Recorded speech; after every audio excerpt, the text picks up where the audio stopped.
जाउछंती ओ कथा को टिके भी कान दउनांती अरे मो चारा गछ गुडा भांगी जिबो रे पिंटू एठी खेल कोच गछ लगी जे बाड़ी रे खेल कोच गछ लगी ताले हमें खेलिबे कोठी जे अरे जाऊ न से स्कूल पड़िया रे खेलिबो सेठी कोन तुमको के मना करूची बुझिलु आई तू जम्मा पार्टी करना आम बॉल जम्मा बाजिबनी गछ भांगी गले कोन हला गछरे कोन जीवन अछि आउट लगेइबू बॉल दे गला गला गला गला तो मना करूची मो कथा टिके भी सुनिलुनी देख कोन हला देखिलु गछटा भांगी गला ना बिचारा को केड़े कष्ट हेइथबो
ସବୁ ଶୁଣିବି ଲୋ। ମୁଁ ଆଉ ବଲ୍ ଖେଳିକି ତୋ ଗଛ ଭାଙ୍ଗିବିନି। ହଁ ମୋ ସୁନାଟା, ତୋରି ଭଳିଆ ଯଦି ସବୁ ପିଲାମାନେ ଏ କଥାକୁ ବୁଝି ଯାଆନ୍ତେ ନା, ଆହାହାହା, ଦୁନିଆଟା ହସି ଉଠିବ। ଆ ବାବା ଆ ମୋ କୋଳକୁ ଆସିଲୁ, ଆ ମୋ ସୁନାଟା।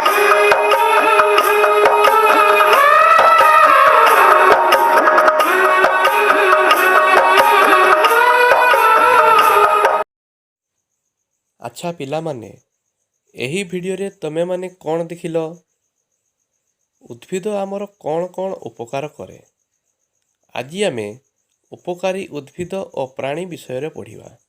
ତ ଚାଲ କାଳାଂଶ ଆରମ୍ଭ କରିବା ପୂର୍ବରୁ ଜ୍ଞାନ ମୁଦ୍ରାରେ ବସି ବ୍ରହ୍ମନାଦ କରିବା।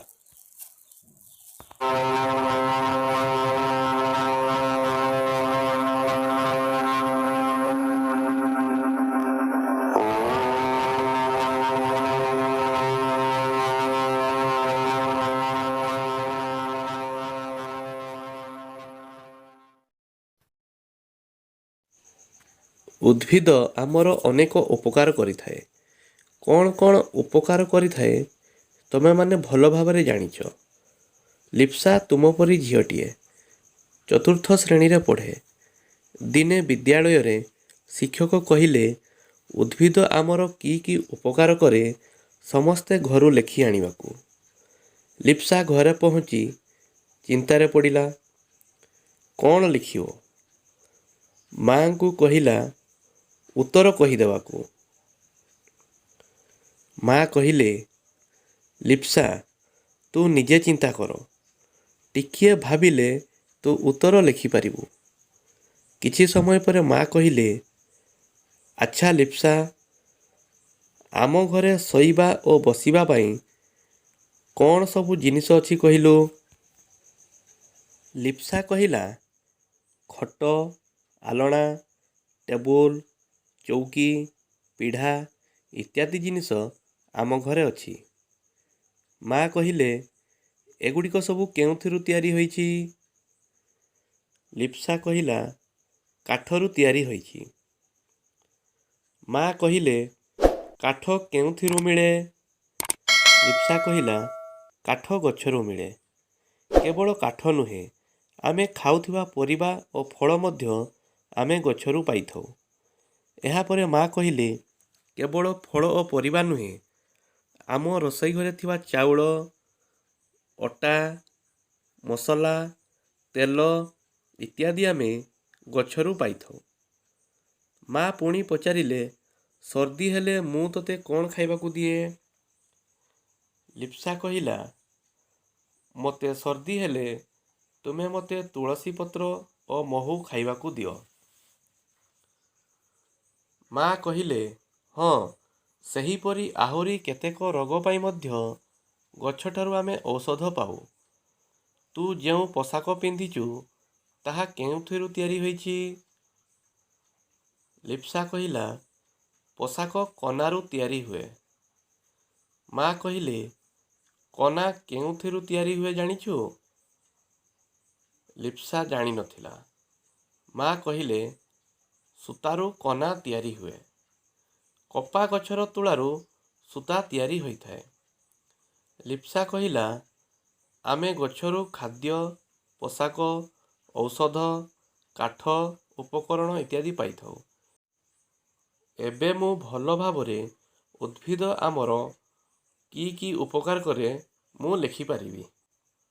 ଉଦ୍ଭିଦ ଠାରୁ ଆମେ ଅନେକ ଉପକାର ପାଇଥାଉ। ଖାଦ୍ୟ, ଔଷଧ, ପୋଷାକ, କାଠ ଉପକରଣ ଇତ୍ୟାଦି। ଉଦ୍ଭିଦ ଠାରୁ ଆମେ କ'ଣ କ'ଣ ଖାଦ୍ୟ ପାଇଥାଉ?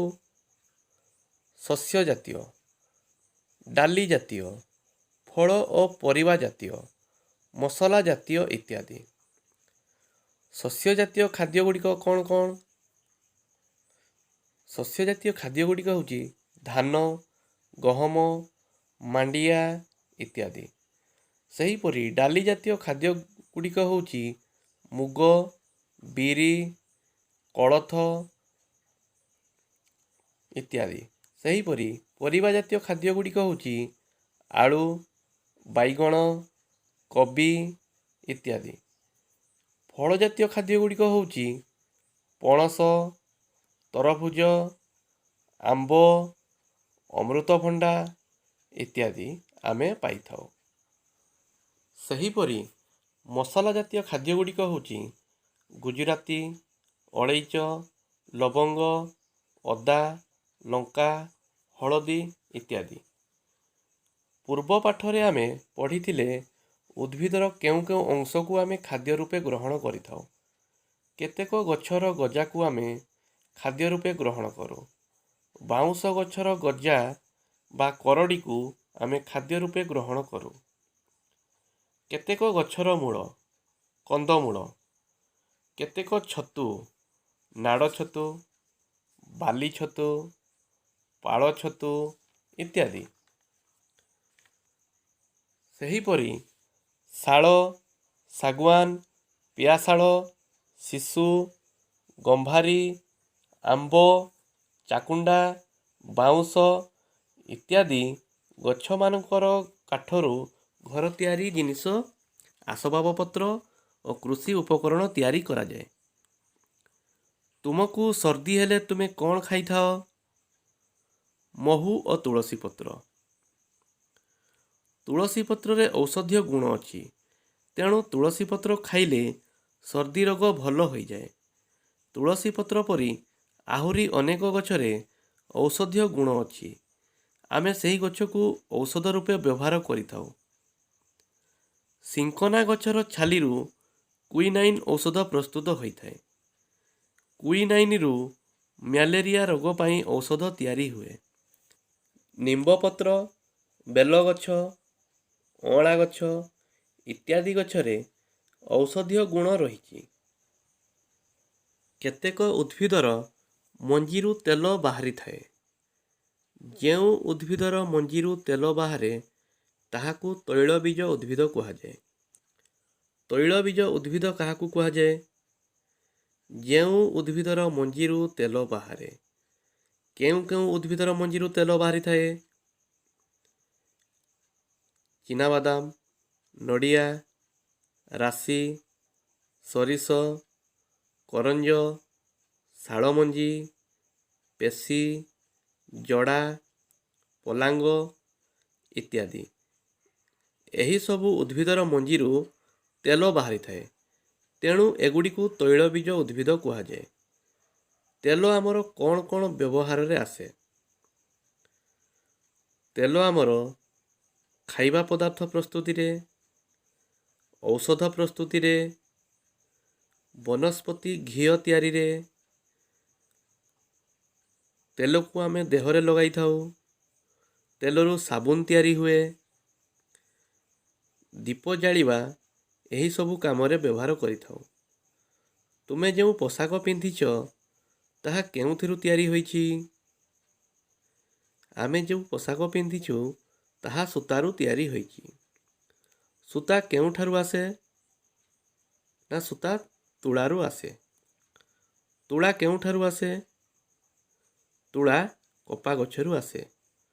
ଆମେ ଯେଉଁ ପୋଷାକ ପିନ୍ଧୁ ତାହା ମଧ୍ୟ ଉଦ୍ଭିଦଜାତ ପଦାର୍ଥରୁ ତିଆରି ହୋଇଥାଏ। ଏହି ଚିତ୍ରରେ ତୁମେ କ'ଣ ଦେଖିଲ? କପା ଗଛର ମଞ୍ଜି ସହ ତୁଳା ଲାଗିଥାଏ। ଏହି ତୁଳାରୁ ସୂତା ବାହାରେ। ଏହି ସୂତାରୁ ବିଭିନ୍ନ ପ୍ରକାରର ବସ୍ତ୍ର ତିଆରି ହୁଏ। ତୁମେ ଘରେ ଅଖା ବ୍ୟାଗ ଦେଖିଛ ସବୁ। ଏହି ଅଖା ବ୍ୟାଗ କେଉଁଥିରୁ ତିଆରି ହୋଇଥାଏ? ନଳିତା ଗଛରୁ। ନଳିତା ଗଛରୁ ଝୋଟ ମିଳିଥାଏ। ଏହି ଝୋଟରୁ ଅଖା ବ୍ୟାଗ ତିଆରି ହୋଇଥାଏ। ସେହିପରି ନଡ଼ିଆ କତାରୁ ଦଉଡ଼ି, ପାପୋଛ ଇତ୍ୟାଦି ତିଆରି କରାଯାଏ। ତୁମ ଘରେ ପୂଜା ହେଲେ ଝୁଣା ବ୍ୟବହାର କରିଥାଅ। ଏହି ଝୁଣା ଶାଳ ଗଛରୁ ମିଳିଥାଏ। ତୁମେ ଅଠା ବ୍ୟବହାର କରିଥାଅ। ଅଠା କେଉଁ ଗଛରୁ ମିଳିଥାଏ? ନା ବାବୁଲ ଗଛରୁ ଅଠା ମିଳିଥାଏ। ଖଇର ଗଛରୁ ଖଇର ମିଳିଥାଏ। କେତେକ ଫୁଲରୁ ଅତର ତିଆରି ହୋଇଥାଏ। କେଉଁ କେଉଁ ଫୁଲରୁ ଅତର ତିଆରି ହୋଇଥାଏ? କିଆ, କେତକୀ, ଗୋଲାପ, ମଲ୍ଲି, ରଜନୀଗନ୍ଧା ଇତ୍ୟାଦି ଫୁଲରୁ ଅତର ତିଆରି ହୋଇଥାଏ। ତୁମେ ଯେଉଁ କାଗଜ ବ୍ୟବହାର କରୁଛ ତାହା କେଉଁଥିରୁ ତିଆରି ହୋଇଛି ଜାଣିଛ କି? ଆମେ ଯେଉଁ କାଗଜ ବ୍ୟବହାର କରୁଛୁ ତାହା ବାଉଁଶରୁ ତିଆରି ହୋଇଛି। ବାଉଁଶ ଗଛରୁ କାଗଜ ପାଇଥାଉ। ତୁମେ ଶ୍ୱାସକ୍ରିୟାରେ କେଉଁ ଗ୍ୟାସ୍ ନେଇଥାଅ? ତୁମେ ଶ୍ୱାସକ୍ରିୟାରେ ଅମ୍ଳଜାନ ଗ୍ୟାସ୍ ନେଇଥାଅ ଓ କେଉଁ ଗ୍ୟାସ୍ ଛାଡ଼ିଥାଅ? ଅଙ୍ଗାରକାମ୍ଳ। ଯଦି ତୁମେ ସବୁଦିନେ ଶ୍ୱାସକ୍ରିୟା କରିଥାଅ, ତୁମ ପରି ସବୁ ଜୀବଜନ୍ତୁମାନେ ଶ୍ୱାସକ୍ରିୟା କରୁଥାନ୍ତି। ସେମାନେ ବାୟୁମଣ୍ଡଳକୁ ଅଙ୍ଗାରକାମ୍ଳ ଗ୍ୟାସ୍ ଛାଡ଼ୁଥାନ୍ତି ଓ ଅମ୍ଳଜାନ ଗ୍ୟାସ୍ ଗ୍ରହଣ କରୁଛନ୍ତି। ଏମିତି ସବୁଦିନ ହେଲେ ବାୟୁମଣ୍ଡଳରୁ ଅମ୍ଳଜାନର ପରିମାଣ କମିଯାଉନି କାହିଁକି? ଏହି ଚିତ୍ରରେ ତୁମେ କ'ଣ ଦେଖିଲ? ଗୋଟିଏ ବ୍ୟକ୍ତି ପ୍ରଶ୍ୱାସରେ ଅମ୍ଳଜାନ ଗ୍ୟାସ୍ ନେଉଛି ଓ ନିଶ୍ୱାସରେ ଅଙ୍ଗାରକାମ୍ଳ ଗ୍ୟାସ୍ ଛାଡ଼ୁଛି। ଯେଉଁ ଅଙ୍ଗାରକାମ୍ଳ ଗ୍ୟାସ୍ ଛାଡ଼ୁଛି ଉଦ୍ଭିଦ ତାହାକୁ ଗ୍ରହଣ କରୁଛି। ଆମେ ଶ୍ୱାସକ୍ରିୟାରେ ଯେଉଁ ଅଙ୍ଗାରକାମ୍ଳ ଛାଡ଼ିଥାଉ, ଉଦ୍ଭିଦ ସେହି ଅଙ୍ଗାରକାମ୍ଳକୁ ବ୍ୟବହାର କରି ଦିନବେଳେ ଖାଦ୍ୟ ପ୍ରସ୍ତୁତ କରିଥାଏ। ଉଦ୍ଭିଦ କେଉଁ ପ୍ରକ୍ରିୟାରେ ଖାଦ୍ୟ ପ୍ରସ୍ତୁତ କରିଥାଏ? ଆଲୋକ ଶ୍ଳେଷଣ ପ୍ରକ୍ରିୟାରେ। ଉଦ୍ଭିଦ ଦିନବେଳେ ଅଙ୍ଗାରକାମ୍ଳ ଓ ଜଳକୁ ବ୍ୟବହାର କରି ଖାଦ୍ୟ ପ୍ରସ୍ତୁତ କରିଥାଏ। ସେହି ପ୍ରକ୍ରିୟାରେ ପ୍ରଚୁର ପରିମାଣରେ ଅମ୍ଳଜାନ ଗ୍ୟାସ୍ ବାୟୁମଣ୍ଡଳକୁ ଛାଡ଼ିଥାଏ।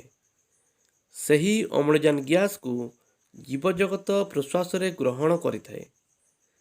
ଆମ ଶରୀରରେ ଫୁସ୍ଫୁସ୍ ଯେପରି ଶ୍ୱାସକ୍ରିୟାରେ ସାହାଯ୍ୟ କରିଥାଏ, ସେହିପରି ଉଦ୍ଭିଦ ମଧ୍ୟ ବାୟୁମଣ୍ଡଳକୁ ଅମ୍ଳଜାନ ଗ୍ୟାସ୍ ଛାଡ଼ି ଜୀବଜଗତର ଶ୍ୱାସକ୍ରିୟାରେ ସାହାଯ୍ୟ କରିଥାଏ ଏବଂ ଉଦ୍ଭିଦ ବାୟୁମଣ୍ଡଳକୁ ଅମ୍ଳଜାନ ଛାଡ଼ି ଜୀବଜଗତକୁ ଶ୍ୱାସକ୍ରିୟାରେ ସାହାଯ୍ୟ କରିଥାଏ।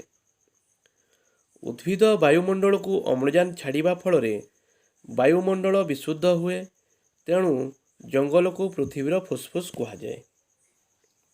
ଉଦ୍ଭିଦ ଆଲୋକ ଶ୍ଳେଷଣ ପ୍ରକ୍ରିୟାରେ ଯେଉଁ ଖାଦ୍ୟ ପ୍ରସ୍ତୁତ କରିଥାଏ, ତାହା ତା'ର ବିଭିନ୍ନ ଅଂଶରେ ସଞ୍ଚିତ ହୋଇ ରହିଥାଏ। ତାକୁ ଆମେ ଖାଦ୍ୟ ରୂପେ ଗ୍ରହଣ କରିଥାଉ। ଉଦ୍ଭିଦ ତା'ର ଅଦରକାରୀ ଜଳକୁ ବାୟୁମଣ୍ଡଳକୁ ଛାଡ଼ିବା ପ୍ରକ୍ରିୟାକୁ କ'ଣ କୁହାଯାଏ? ଉତ୍ସେଦନ। ଉଦ୍ଭିଦ ଉତ୍ସେଦନ ପ୍ରକ୍ରିୟାରେ ଅଦରକାରୀ ଜଳକୁ ବାୟୁମଣ୍ଡଳକୁ ଛାଡ଼ିଥାଏ। 50ଟି ପତ୍ର ଥିବା ଉଦ୍ଭିଦ ଦିନକୁ କେତେ ଲିଟର ଜଳ ବାୟୁମଣ୍ଡଳକୁ ଛାଡ଼େ? ନା 50ଟି ପତ୍ର ଥିବା ଉଦ୍ଭିଦ ଦିନକୁ 1 ଲିଟର ଜଳ ବାୟୁମଣ୍ଡଳକୁ ଛାଡ଼େ। ଏହି ଜଳୀୟ ବାଷ୍ପ ବାୟୁମଣ୍ଡଳକୁ ଯାଇ ମେଘ ସୃଷ୍ଟି କରାଏ ଏବଂ ବର୍ଷା ହେବାରେ ସାହାଯ୍ୟ କରେ। ତେଣୁ ଉଦ୍ଭିଦ ମଧ୍ୟ ବର୍ଷା ହେବାରେ ସାହାଯ୍ୟ କରେ। ପରିବେଶର ସୁରକ୍ଷା ପାଇଁ ଉଦ୍ଭିଦ ଏକାନ୍ତ ଆବଶ୍ୟକ। ସର୍ଦ୍ଦି ପାଇଁ ଆମେ କେଉଁ ପତ୍ରକୁ ବ୍ୟବହାର କରୁ? ତୁଳସୀ ପତ୍ର। ବିଭିନ୍ନ ପ୍ରକାରର ଚର୍ମ ରୋଗ ପାଇଁ କ'ଣ ବ୍ୟବହାର କରୁ? ନିମ୍ବ ପତ୍ର। କରଡ଼ି କେଉଁ ଗଛର ଗଜା? ବାଉଁଶ। କେଉଁ ଗଛର ଛାଲିରୁ ମ୍ୟାଲେରିଆ ରୋଗ ପାଇଁ ଔଷଧ ତିଆରି ହୋଇଥାଏ? ସିଙ୍କନା ଗଛର ଛାଲିରୁ ମ୍ୟାଲେରିଆ ରୋଗ ପାଇଁ ଔଷଧ ତିଆରି ହୋଇଥାଏ। ଯେଉଁ ଉଦ୍ଭିଦର ମଞ୍ଜିରୁ ତେଲ ବାହାରେ ତାହାକୁ କ'ଣ କୁହାଯାଏ? ଯେଉଁ ଉଦ୍ଭିଦର ମଞ୍ଜିରୁ ତେଲ ବାହାରେ ତାହାକୁ ତୈଳବୀଜ ଉଦ୍ଭିଦ କୁହାଯାଏ। କେଉଁ ଗଛରୁ ତୁଳା ମିଳିଥାଏ? କପା ଗଛରୁ ତୁଳା ମିଳିଥାଏ। ଝଟ କେଉଁ ଗଛରୁ ମିଳିଥାଏ? ଝଟ ନଳିତା ଗଛରୁ ମିଳିଥାଏ। ଝୁଣା କେଉଁ ଗଛରୁ ମିଳିଥାଏ? ଶାଳ ଗଛରୁ ଝୁଣା ମିଳିଥାଏ। ବାବୁଲ ଗଛରୁ କ'ଣ ମିଳିଥାଏ? ବାବୁଲ ଗଛରୁ ଅଠା ମିଳିଥାଏ। ଖଇର କେଉଁ ଗଛରୁ ମିଳିଥାଏ? ଖଇର ଗଛରୁ ଖଇର ମିଳିଥାଏ। କେଉଁ କେଉଁ ଗଛର ଫୁଲରୁ ଅତର ପ୍ରସ୍ତୁତ ହୁଏ? କିଆ, କେତକୀ, ଗୋଲାପ, ଇତ୍ୟାଦି ଗଛର ଫୁଲରୁ ଅତର ପ୍ରସ୍ତୁତ ହୁଏ। କେଉଁ ଗଛରୁ କାଗଜ ତିଆରି ହୁଏ? ବାଉଁଶ ଗଛରୁ କାଗଜ ତିଆରି ହୁଏ। କାହାକୁ ପୃଥିବୀର ଫୁସ୍ଫୁସ୍ କୁହାଯାଏ? ଜଙ୍ଗଲକୁ ପୃଥିବୀର ଫୁସ୍ଫୁସ୍ କୁହାଯାଏ। ତ ଆଜି ପାଇଁ ପାଠ ଏତିକି। ରହୁଛି, ଧନ୍ୟବାଦ।